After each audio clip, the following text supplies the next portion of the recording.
One of the things that I'm most excited about at camp this summer is that as everything we're doing is shifting around, we're reshaping our ministry to accommodate the reality of COVID-19, we're getting chances to explore different forms and types of worship than we necessarily often get into at camp. Something we often lean on and we love at camp are the songs that we have written and that we have gathered from other faith communities. And that is a critical part of who we are, but also it's something that has to look different this year, as restrictions on singing force us to find new paths.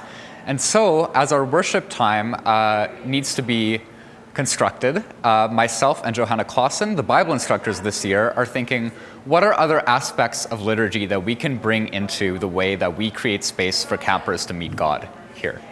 That means that things that have been important in other parts of the church but don't always necessarily show up at camp get to be guest stars with us this summer. We're talking about calls to worship, incorporating body prayers, all sorts of ways that we can engage people together in ways that unite them as embodied Christians and let them express their discipleship.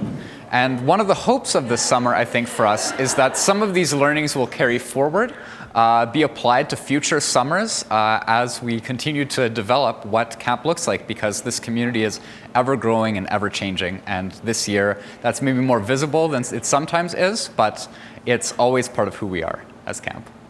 Leadership right now has a lot of energy, and of course some of that is nervous, but some of that is really anticipation for some of the new things we can do this summer.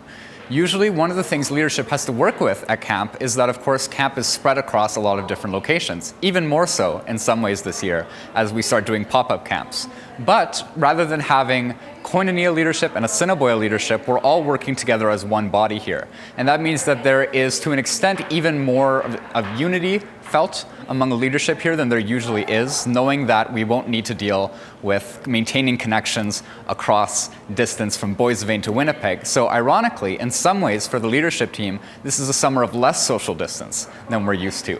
We are actually finding ways to live camp and build things together in a way that is more integrated. So this week, we have been sharing this main floor of the lodge here, and there's been constant movement from table to table and shifting groups, always maintaining 6 feet, but also managing to have these fluid locations that move into each other as we're all planning things as a large group. And so that's one of the really exciting energies that we have feeding into these coming weeks.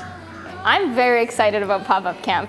We've never done anything like pop-up camp before, and so it's an opportunity to do something brand new and go out to communities and be in your home churches with you as campers, or a church in your neighborhood. And so we get to come into your neighborhood and do things there, which I'm very excited for. We have all types of things planned. There will be activities, some crafts that are potentially pop-up themed as well. We have some games and some larger games that might require a little bit of teamwork, of course socially distanced, but we've been working very hard to make sure that we can have as much fun as possible in these places with you, despite all that's going on in the world.